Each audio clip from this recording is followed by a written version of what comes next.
અંબાલાલ પટેલની ધમધમાવીને આગાહીની વણઝાર કયું આવી રહ્યો છે વરસાદનો વધુ એક રાઉન્ડ। તારીખ 22 જુલાઈથી 30 જુલાઈ વચ્ચે ગુજરાતમાં સારો વરસાદ આવવાની શક્યતા રહેશે। આગાહી ન કરવાની વાત બાદ હવે અંબાલાલ પટેલે ફરી ધમધમાવીને આગાહીની વણઝાર શરૂ કરી છે। ન્યૂઝ 18 ગુજરાતી સાથેની વાતચીતમાં તેમણે આગામી દિવસોમાં વરસાદને લઈને મહત્વની આગાહી વ્યક્ત કરી। ન્યૂઝ 18 ગુજરાતી સાથેની વાતચીતમાં તેમણે કહ્યું કે તેઓ કોઈ પણ પ્રકારના પડકાર કે ટીકાથી ડરવાના નથી અને જનતાના હિતમાં આગાહી કરતા રહેશે। અંબાલાલ પટેલના જણાવ્યા પ્રમાણે આગામી દિવસોમાં રાજ્યમાં વરસાદનું જોર વધવાની શક્યતા છે। તેમણે કહ્યું કે 17 જુલાઈથી વધુ એક વરસાદી સિસ્ટમ સક્રિય થવાની સંભાવના છે, જેના કારણે અનેક વિસ્તારોમાં વરસાદની ગતિવિધિ તેજ બની શકે છે। આ ઉપરાંત તેમણે 22 જુલાઈ આસપાસ રાજ્યમાં સારા વરસાદનો વધુ એક રાઉન્ડ શરૂ થવાની શક્યતા વ્યક્ત કરી, જ્યારે 22 થી 30 જુલાઈ દરમિયાન ગુજરાતના અનેક વિસ્તારમાં વ્યાપક અને સારો વરસાદ થવાની શક્યતા વ્યક્ત કરી। એટલું જ નહીં, ઓગસ્ટ મહિનામાં પણ અણધાર્યા વરસાદના રાઉન્ડ જોવા મળી શકે તેવી સંભાવના તેમણે વ્યક્ત કરી। દક્ષિણ ગુજરાતના કેટલાક ભાગમાં ભારે વરસાદ આવવાની શક્યતા રહેશે। તારીખ 24, 25, 26માં મુંબઈ, મહારાષ્ટ્રના ભાગોમાં વરસાદ આવવાની શક્યતા રહેશે। આ અરસામાં દક્ષિણ ગુજરાતમાં પણ વરસાદ આવવાની શક્યતા રહેશે, પરંતુ લગભગ સૌરાષ્ટ્રના ભાગોમાં પણ તારીખ 27 થી 30 જુલાઈમાં વરસાદ થવાની શક્યતા રહેશે। અમદાવાદની ઐતિહાસિક રથયાત્રાને લઈને પણ અંબાલાલ પટેલે આગાહી કરી છે। તેમના જણાવ્યા અનુસાર રથયાત્રાના દિવસે હળવાથી સામાન્ય વરસાદ પડી શકે છે, જોકે ભારે વરસાદની શક્યતા ઓછી છે। બીજી તરફ અંબાલાલ પટેલની આ નવી આગાહી બાદ ફરી એકવાર ખેડૂતો સહિત રાજ્યભરના લોકોની નજર આકાશ તરફ મંડાઈ છે। હાલ વાવણી લાયક વરસાદની સંભાવના નહિવત, અથર્યા શેટ્ટીની આગાહી। ખેડૂતો માટે ચિંતાજનક સમાચાર છે। વાવણીના માહોલ વચ્ચે હાલ સારા વરસાદની સંભાવના નહિવત હોવાની શક્યતા હવામાન નિષ્ણાંત અથર્યા શેટ્ટીએ વ્યક્ત કરી છે। તેમના મત મુજબ હજુ એક અઠવાડિયું સારા વરસાદની સંભાવના નથી। હવામાન નિષ્ણાંત અથર્યા શેટ્ટીના અનુમાન મુજબ હાલ રાજ્યમાં ભારે વરસાદ લાવે તેવી કોઈ મજબૂત સિસ્ટમ સક્રિય નથી। ઉત્તર ગુજરાતમાં સર્જાયેલા સાયક્લોનિક સર્ક્યુલેશનના કારણે કેટલાક વિસ્તારોમાં હળવો વરસાદ થવાની શક્યતા છે, પરંતુ વ્યાપક વરસાદની સંભાવના ઓછી છે। આગામી દિવસોમાં કચ્છ, સૌરાષ્ટ્ર અને ઉત્તર ગુજરાતના કેટલાક વિસ્તારોમાં હળવા વરસાદની શક્યતા વ્યક્ત કરવામાં આવી છે, જેમાં કચ્છ, વાવ, થરાદ, બનાસકાંઠા, સાબરકાંઠા, પાટણ અને મહેસાણા જેવા વિસ્તારોમાં હળવો વરસાદ પડી શકે છે। આ ઉપરાંત મોરબી, જામનગર, દ્વારકા, જૂનાગઢ, ભાવનગર અને ગીર સોમનાથમાં પણ છૂટાછવાયા વરસાદની શક્યતા છે। જોકે રાજ્યના કેટલાક વિસ્તારોમાં વરસાદની અછતને કારણે ખેડૂતો ચિંતામાં છે। ખાસ કરીને કચ્છ, પશ્ચિમ સૌરાષ્ટ્ર અને ઉત્તર ગુજરાતમાં અત્યાર સુધી ઓછો વરસાદ નોંધાયો છે। હવે ખેડૂતોની નજર આગામી વરસાદી સિસ્ટમ પર ટેકેલી છે, જેથી ખેતીની જરૂરી પાણી મળી શકે। 7 દિવસ સારા વરસાદ માટે જોવી પડશે રાહ, હવામાન વિભાગની આગાહી। ગુજરાતમાં વરસાદની રાહ હજુ યથાવત છે। રાજ્યના અનેક વિસ્તારોમાં મેઘરાજાએ વિરામ લીધો છે, ત્યારે હવામાન વિભાગે આગામી દિવસોની વરસાદની સ્થિતિને લઈને નવી આગાહી જાહેર કરી છે। વિભાગના જણાવ્યા મુજબ હાલ કોઈ મજબૂત વરસાદી સિસ્ટમ સક્રિય ન હોવાથી 20 જુલાઈ સુધી રાજ્યમાં ભારે વરસાદની શક્યતા નથી।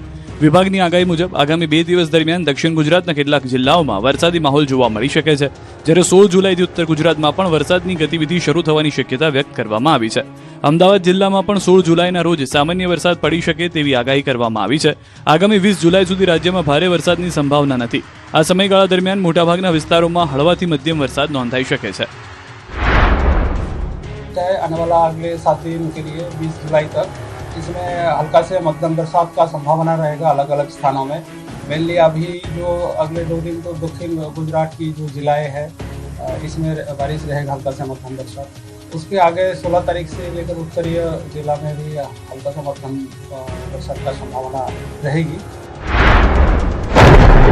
વરસાદની સાથે રાજ્યના અનેક વિસ્તારોમાં 25 થી 35 કિલોમીટર પ્રતિ કલાકની ઝડપે પવન ફૂંકાઈ શકે છે, જેના કારણે વાતાવરણમાં ઠંડકનો અનુભવ થશે, પરંતુ ભારે વરસાદ જેવી સ્થિતિ સર્જાય તેવી શક્યતા હાલ દેખાતી નથી।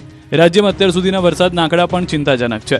અત્યાર સુધી ગુજરાતના સરેરાશ માત્ર 6.5 ઇંચ વરસાદ નોંધાયો છે, જ્યારે આ સમયગાળા સુધી સામાન્ય રીતે આશરે 8.68 ઇંચ વરસાદ થવો જોઈએ, એટલે કે રાજ્યમાં અત્યાર સુધી સરેરાશ કરતાં લગભગ 25% ઓછો વરસાદ નોંધાયો છે। ખેડૂતો સહિત સૌની નજર હવે આગામી વરસાદી સિસ્ટમ પર ટેકેલી છે, કારણ કે સારા વરસાદની ખેતી અને જળાશયોની સ્થિતિ માટે આગામી દિવસો ખૂબ જ મહત્વપૂર્ણ સાબિત થઈ શકે છે। વડોદરામાં તંત્રના પાપે મહિલા અને બાળકને મળી સજા। વડોદરાના તંત્રના પાપે મહિલા અને બાળકને અકસ્માત નડ્યો। જુઓ, મહિલા સ્કૂટર પર પોતાના બાળક સાથે જઈ રહી છે। અચાનક તે સ્ટીયરિંગ પરથી કાબુ ગુમાવે છે। બાળક દિવાલ સાથે અથડાય છે અને મહિલા પાણી ભરેલા ખાડામાં પડે છે। દ્રશ્યો વડોદરાના આજવા રોડ પર આવેલા લકુલીશ નગરના છે। અહીં મહિલાને અકસ્માત નડ્યો। રસ્તા પર કિચડ હોવાથી મહિલા સાવધાનીથી સ્કૂટર ચલાવી રહી હતી। મહિલાને એવું થયું કે જેટલો સારો રસ્તો છે ત્યાંથી આરામથી પસાર થઈ જઈએ, પરંતુ અહીં રસ્તામાં કાદવ નહીં પરંતુ કાદવમાં રસ્તો હોય તેવા દ્રશ્યો છે। કાદવના કારણે મહિલાએ સ્ટીયરિંગ પરથી કાબુ ગુમાવ્યો અને મહિલા અને બાળક બંને પટકાયા અને બંને ઇજાગ્રસ્ત થયા. બાળક તો થોડીવાર માટે ઊભો જ ન થઈ શક્યો. આ દ્રશ્યો સામે આવ્યા બાદ સ્થાનિકોમાં રોષ ફેલાયો. સદનસીબે દુર્ઘટનામાં કોઈ જાનહાની થઈ નથી, પરંતુ જો જાનહાની થઈ હોત તો તેની જવાબદારી શું કોર્પોરેશન લેત? સ્થાનિકોએ સારા રસ્તાની માંગણી કરી છે. સુરતમાં આરોપીની જાહેરમાં સરભરા, પોલીસે કાઢ્યો આરોપીનો વરઘોડો. સુરતના માન દરવાજા રેલ રાહત કોલોની વિસ્તારમાં યુવક પર થયેલા જીવલેણ હુમલા કેસમાં પોલીસે આરોપીની જાહેરમાં સરભરા કરી. સલાબતપુરા પોલીસે એસઓજીની મદદથી હત્યાની કોશિશ અને એટ્રોસિટી એક્ટ હેઠળ નોંધાયેલા ગુનામાં કાર્યવાહી કરી. આ કેસમાં સંડોવાયેલા 5 આરોપીઓને ઝડપી લીધા. પોલીસના જણાવ્યા અનુસાર ફરિયાદી પર ચપ્પુ વડે જીવલેણ હુમલો કરવામાં આવ્યો હતો, જેમાં તેને ગંભીર ઇજાઓ પહોંચી હતી. ઘટનાને પગલે સમગ્ર વિસ્તારમાં ચકચાર મચી ગઈ. બનાવની જાણ થતાં જ સલાબતપુરા પોલીસ ઘટના સ્થળે પહોંચી અને તપાસનો ધમધમાટ શરૂ કર્યો. જોકે ઘટના બાદ તમામ આરોપીઓ ફરાર થઈ ગયા હતા. તપાસ દરમિયાન સલાબતપુરા પોલીસ અને સ્પેશિયલ ઓપરેશન ગ્રુપ એટલે કે એસઓજીએ સંયુક્ત ઓપરેશન હાથ ધર્યું.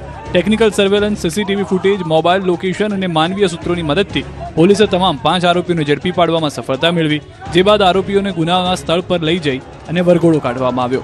આ કાર્યવાહી બાદ સુરત પોલીસે સ્પષ્ટ સંદેશો આપ્યો છે કે શહેરમાં કાયદો અને વ્યવસ્થા જાળવવામાં કોઈ પણ પ્રકારની બેદરકારી સહન કરવામાં આવશે નહીં. ગુનાખોરી સામે ઝીરો ટોલરન્સ નીતિ હેઠળ કાયદો હાથમાં લેનાર દરેક વ્યક્તિ સામે કડક કાર્યવાહી કરવામાં આવશે.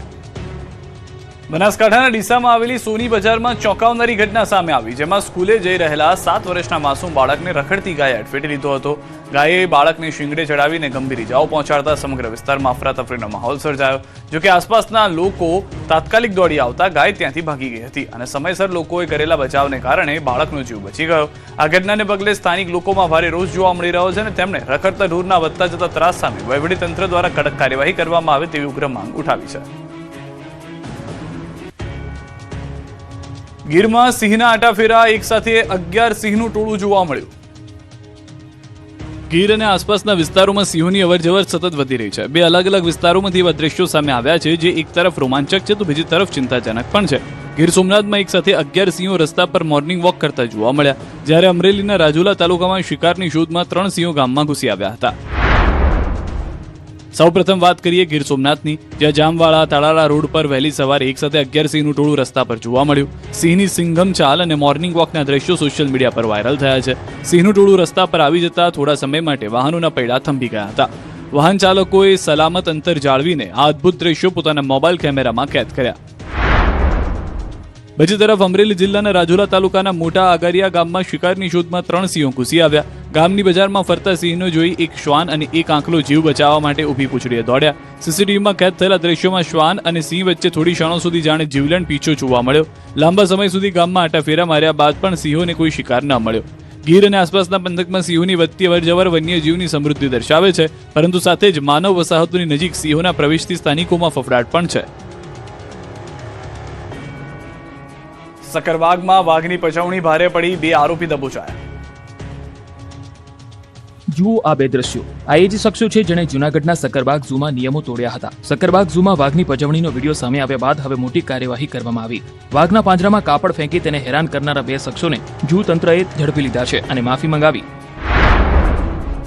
સકરબાગ ઝૂમાં વાઘની પજવણીની ઘટના સામે આવ્યા બાદ ઝૂ તંત્ર એક્શન મોડમાં આવ્યું. ઘટનાનો વિડીયો સામે આવ્યા બાદ પ્રાણી સંગ્રહાલય અને નેત્રમ શાખાના સીસીટીવી કેમેરાની મદદથી તપાસ શરૂ કરાઈ. તપાસ દરમિયાન રાજકોટના બોડી ગોડી વિસ્તારના 2 શખ્સોની સંડોવણી સામે આવી અને ગણતરીના કલાકોમાં ઝૂ તંત્રની ટીમે દેવા શિરોડિયા અને બાબુલાલ શિરોડિયા નામના શખ્સોને ઝડપી લીધા. તેની આ કરતૂત બદલ માફી મંગાવી.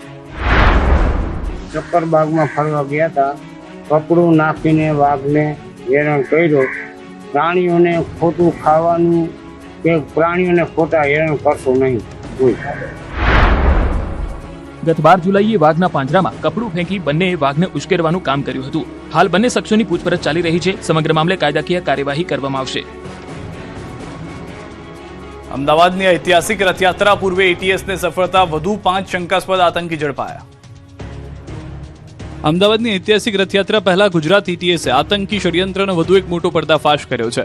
અગાઉ 8 શંકાસ્પદ આતંકીઓની ધરપકડ બાદ હવે પાટણ જિલ્લાના સિદ્ધપુરમાં વધુ 5 શંકાસ્પદ લોકોની અટકાયત કરવામાં આવી છે. 8 શંકાસ્પદ આતંકીઓની પૂછપરછ દરમિયાન મળેલી માહિતીના આધારે એટીએસે પાટણ જિલ્લાના સિદ્ધપુરમાં મોટું સર્ચ ઓપરેશન હાથ ધર્યું. સ્થાનિક પોલીસને સાથે રાખીને સિદ્ધપુરના વિવિધ વિસ્તારોમાં કલાકો સુધી સઘન તપાસ કરવામાં આવી. આ દરમિયાન વધુ 5 શંકાસ્પદ ઇસમોને પૂછપરછ માટે ડિટેઇન કરવામાં આવ્યા. તપાસ એજન્સીઓને આશંકા છે કે આ સમગ્ર નેટવર્કના તાર આતંકી સંગઠન જૈશ-એ-મોહમ્મદ સાથે જોડાયેલા હોઈ શકે છે. તપાસ દરમિયાન એટીએસની ટીમે સિદ્ધપુરના ચાટાવાડા ગામમાં રહેતા આરોપી મોહમ્મદ અમીન શેરાના ઘરે તપાસ કરી પરિવારજનોની પૂછપરછ ઉપરાંત આરોપીઓએ ખરીદેલા શંકાસ્પદ સામાન અંગે પણ તપાસ આગળ ધપાવવામાં આવી. જાપલી પોળ સહિતના બજાર વિસ્તારમાં આવેલી એક કટલરીની દુકાનમાં પણ એટીએસે વેપારીની પૂછપરછ કરી મહત્વની વિગતો એકત્રિત કરી હતી. પ્રાથમિક તપાસમાં સામે આવ્યું છે કે અગાઉ ઝડપાયેલા કેટલાક શંકાસ્પદ લોકોના સંપર્ક પાકિસ્તાનમાં રહેલા કેટલાક લોકો સાથે હોવાની પણ આશંકા છે. જોકે આ તમામ પાસાઓની તપાસ હજુ ચાલુ છે અને અધિકૃત રીતે વધુ વિગતો જાહેર કરવામાં આવી નથી. પૂછપરછના આધારે આગામી દિવસોમાં વધુ મહત્વના ખુલાસા થવાની શક્યતા વ્યક્ત કરવામાં આવી રહી છે. રથયાત્રા પૂર્વે એટીએસની આ કાર્યવાહી સુરક્ષા વ્યવસ્થાને વધુ મજબૂત બનાવવાના પ્રયાસ તરીકે જોવામાં આવી રહી છે. રાજકોટ અને વડોદરામાં પોલીસને આરોપીનો ખુલ્લો પડકાર. રાજકોટના ધોરાજીમાં ડબલ મર્ડર.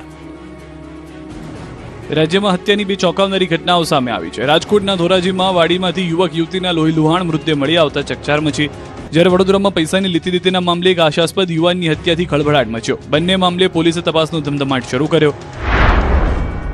ધોરાજીના મોટી મારડ ગામમાં ડબલ મર્ડરની ઘટનાથી સમગ્ર વિસ્તારમાં સનસનાટી ફેલાઈ છે. વાડીમાંથી યુવક અને યુવતીના લોહીલુહાણ હાલતમાં મૃતદેહ મળી આવ્યા હતા. પ્રાથમિક તપાસમાં બંનેના માથામાં તીક્ષ્ણ હથિયારના ઘા મારી હત્યા કરવામાં આવી હોવાની આશંકા વ્યક્ત કરવામાં આવી રહી છે. મળતી માહિતી મુજબ બંને મૃતકોના 2 મહિના પહેલા જ લગ્ન થયા હતા. ઘટનાની જાણ થતાં ધોરાજી પાટણવાવ પોલીસ, એલસીબીની ટીમ અને એફએસએલની ટીમ ઘટના સ્થળે પહોંચી હતી. એફએસએલ દ્વારા સ્થળ પરથી પુરાવા એકત્ર કરવાની કામગીરી હાથ ધરવામાં આવી હતી.